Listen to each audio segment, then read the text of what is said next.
अस्सलाम वालेकुम दोस्तों, मैं स्मार्ट बकेट शो में खुशामदीद और आप देख रहे हैं मेरा यूट्यूब चैनल।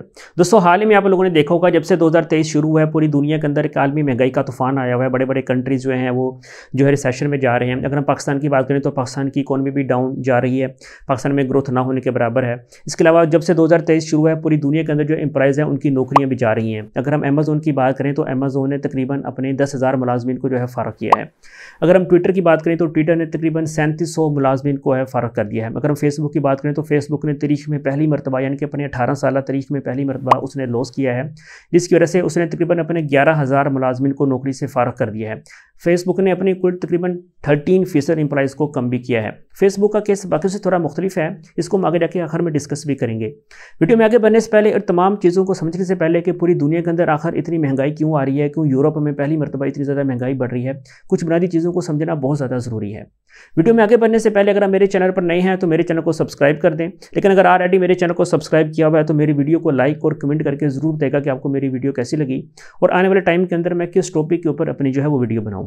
जीडीपी किसी भी कंट्री की मुकम्मल आमदन को कहा जाता है। इससे किसी भी कंट्री की ग्रोथ का अंदाज़ा लगाया जा सकता है। अगर हम पाकिस्तान की बात करें तो पाकिस्तान की इस वक्त जीडीपी जो है बहुत ज़्यादा नीचे की तरफ जा रही है। कुछ माहिरीन के मुताबिक पाकिस्तान की जीडीपी इस मरतबा नेगेटिव में जाने वाली है। इससे पहले पाकिस्तान की जीडीपी कोरोना के दिनों में नेगेटिव गई थी। मिसाल के तौर पर इस जीडीपी को समझने के लिए आप यूँ ले लीजिए कि एक मॉल है, उस मॉल के मुख्तलिफ फ्लोर्स हैं। एक फ्लोर पर जो है कंप्यूटर सेल हो रहे हैं, एक फ्लोर के ऊपर जो है कपड़े सेल हो रहे हैं और एक फ्लोर के ऊपर जो है टॉय सेल हो रहे हैं। तो इस मॉल की जितनी भी एक दिन की आमदन है उससे जो वैल्यू आएगी उसको हम जीडीपी कह सकते हैं। इसके अलावा किसी भी कंट्री की जो बाउंड्रीज होती है उसमें होने वाली एक दिन की सेल को भी हम जीडीपी कह सकते हैं। अगर आप किसी कंट्री में गए हैं, मिसाल के तौर पे अगर आप यूरोप में गए हैं और वहाँ जाके आपने 50 रुपये की एक कॉफ़ी खरीदी है तो आप उस कंट्री की जो है जीडीपी में अपना हिस्सा डाल रही हैं। कंट्रीज़ के अंदर जीडीपी ग्रोथ हो रही होती है तो इसका मतलब ये होता है कि उस मुल्क के अंदर मौजूद अफराद जो है वो चीज़ें खरीद रहे हैं। अगर हम पाकिस्तान की बात करें या पूरी दुनिया की बात करें तो कोविड के अंदर जो है हर ममालिक की पूरी दुनिया की जीडीपी नीचे जा रही थी। उसकी वजह ये थी कि लॉकडाउन था, लोग घरों में थे, जिसकी वजह से लोग चीज़ें नीचे खरीद रहे थे। लेकिन अगर यही जीडीपी नेगेटिव में हो जाए तो उसको हम रिसेशन कहते हैं। अगर ये रिसेशन मुसलसल 2 क्वार्टर्स तक यानी कि एक क्वार्टर 6 मंथ तक होता है, अगर 2 क्वार्टर्स तक रहे तो ताकि कोविड के बाद से जब दुकानें खुलेंगी तो लोग चीज़ें ज़्यादा खरीदने लगेंगे तो जीडीपी भी ग्रोथ करेगी, तो इसकी वजह से जो है रिसेशन का टाइम भी ख़त्म हो जाएगा। लेकिन अगर यही ग्रोथ जो है मुतल्लिका रिक्वायरमेंट के मुताबिक ना हो या उससे कम हो तो उसको जो है हम स्लो डाउन कहते हैं। लेकिन अगर यही नेगेटिव में चली जाए तो इसको हम रिसेशन कहते हैं। लेकिन अगर यही मुसलसल 3 साल तक रहे तो इसको डिप्रेशन भी कहा जाता है। इससे पहले 1930 के अंदर ही डिप्रेशन आया था।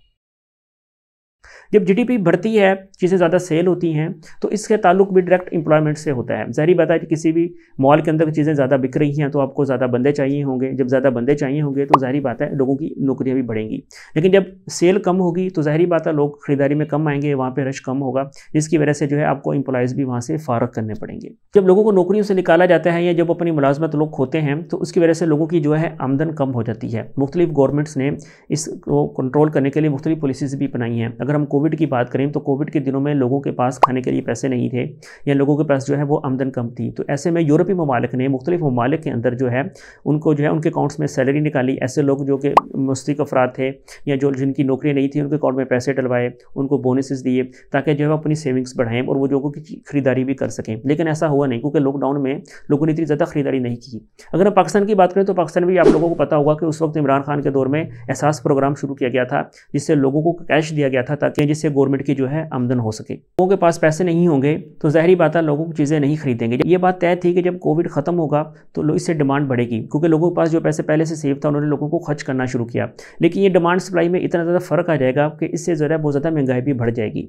महंगाई को कंट्रोल करने के लिए मुख्तलिफ ममालिक या मुख्तलिफ कंट्रीज़ या मुख्तलिफ पॉलिसीज़ भी लेकर आते हैं। अगर हम पाकिस्तान की बात करें तो उस वक्त पाकिस्तान ने जो है अपनी शरह सूद जो है 7% कर दी थी, इंटरेस्ट रेट कम कर दिए थे ताकि महंगाई को है कंट्रोल किया जा सके। लेकिन अगर हाल ही दिनों में आप देखें तो महंगाई बहुत ज़्यादा बढ़ रही है और पाकिस्तान ने इस महंगाई को कंट्रोल करने के लिए जो है शरह सूद को भी बढ़ा रहा है। इस तरह यूरोपीय ममालिक की अगर हम बात करें तो यूरोपीय ममालिक के अंदर रिजर्व बैंक करके एक काम कर दिया जाता है जैसे पाकिस्तान के अंदर स्टेट बैंक काम करता है। अब आते हैं असल मुद्दे की तरफ, आखिर क्या वजह है कि पूरी दुनिया के अंदर जो है महंगाई इतनी ज़्यादा बढ़ रही है। तो दोस्तों इसकी बुनियादी वजह है रशिया और रूस की जंग। आपने देखा होगा 2022 के अंदर जब रशिया और रूस की जंग शुरू हुई तो उसकी वजह से पूरी दुनिया के अंदर आसा से महंगाई के असरात नुमायाँ आने लगे। इसकी मेन वजह यह है कि रशिया जो है पूरी दुनिया के अंदर तकरीबन 40% जो है ऑयल को एक्सपोर्ट करता है। अमेरिका ने रशिया को कंट्रोल करने के लिए उसके ऊपर पाबंदी लगा दी कि वो इन ममालिक यानी कि कनाडा, ऑस्ट्रेलिया, अमेरिका वगैरह को जो है ऑयल एक्सपोर्ट नहीं करेगा। तो इन ममालिक ने दूसरे ममालिक के पास जाने के लिए की ज़रूरत को पूरा करने के लिए दूसरे ममालिक ढूंढना शुरू कर दिए। उनकी तादाद थोड़ी कम थी जिसकी वजह से डिमांड एंड सप्लाई में बहुत ज़्यादा फ़र्क आ गया। डिमांड सप्लाई में बहुत ज़्यादा फ़र्क जाने की वजह से यूरोप को बहुत ज़्यादा मुश्किलात का सामना करना पड़ा है। आपने देखा होगा कि इस साल यूरोप में बहुत ज़्यादा सर्दियाँ हैं, लेकिन फिर भी यूरोप जो है अपनी गैस की ज़रूरत पूरी रशिया से नहीं कर रहा बल्कि दूसरे ममालिक से भी कर रहा है। रशिया पे पाबंदियाँ हैं, इसके बावजूद भी जो हमारा पड़ोसी मुल्क भारत है वो जो है ऑयल को इम्पोर्ट कर रहा है। पाकिस्तान की गवर्नमेंट भी इस बार कोशिश कर रही है। कहा जा रहा है कि अप्रैल के अंदर पाकिस्तान भी है जो है रशिया से ऑयल एक्सपोर्ट करेगा। इसके ऊपर फिर कभी बात करेंगे। लेकिन अगर हम बात करें यूरोप की, तो यूरोप क्योंकि आपको पता है ना सिर्फ अपनी इंडस्ट्री की ज़रूरत पूरी करता है बल्कि अपने घरों को गर्म रखने के लिए, खाना बनाने के लिए, इसके अलावा वहाँ पे ट्रांसपोर्ट, हॉस्पिटल्स वगैरह और मुख्तलिफ आलात को मैन्युफैक्चर करने के लिए भी वो जितनी भी गैस है वो रशिया से मंगवाता था और रशिया के ऊपर डिपेंडेंट था। लेकिन रशिया ने क्या किया, इस बार नॉर्थ पाइपलाइन 1 को जो है वो बंद कर दिया, जिसकी वजह से यूरोप को शदीद मुश्किलात का सामना करना पड़ा। अब आते हैं उस टॉपिक के ऊपर, जैसे कि मैंने आपको शुरू में बताया कि फेसबुक ने यह अपने मुलाजमीन को फारग कर दिया था, यानी कि नौकरी से निकाल दिया था। तो इसकी बुनियादी वजह यह थी कि फेसबुक ने, यह हाल ही में आपने देखा होगा कि फेसबुक ने 2021 के अंदर अपना एक प्रोजेक्ट मेटा लॉन्च किया था और इसके अंदर बहुत ज़्यादा इन्वेस्टमेंट कर दी थी। फेसबुक ने अपनी आमदन का तकरीबन 80% के करीब इसके अंदर इन्वेस्टमेंट कर दिया था। लेकिन उस फेसबुक के जो इन्वेस्टर्स थे वो इतने ज़्यादा खुश नहीं थे, उनको नहीं लग रहा था कि इसे इन्वेस्ट करने से उनको कोई फ़ायदा होगा। लेकिन फेसबुक के ओनर वो इस बात का बिलीव रखते हैं कि इसे इन्वेस्ट करने के फ्यूचर में फ़ायदा होगा। यही वजह है कि फेसबुक के जो शेयर्स हैं बहुत ज़्यादा नीचे गिर रही हैं। इसकी वजह से फेसबुक की आमदन में बहुत ज़्यादा कमी आ रही है। इसी की वजह से फेसबुक ने बहुत ज़्यादा मुलाजमीन को नौकरी से निकाला। ये हाल सिर्फ फेसबुक का नहीं है बल्कि ट्विटर का भी है। आपको मेरी वीडियो कैसे लगी ज़रूर बताइएगा और मज़ीद इस तरह की वीडियोस जानने के लिए मेरे चैनल को सब्सक्राइब कर दिएगा। मिलते हैं फिर किसी वीडियो में।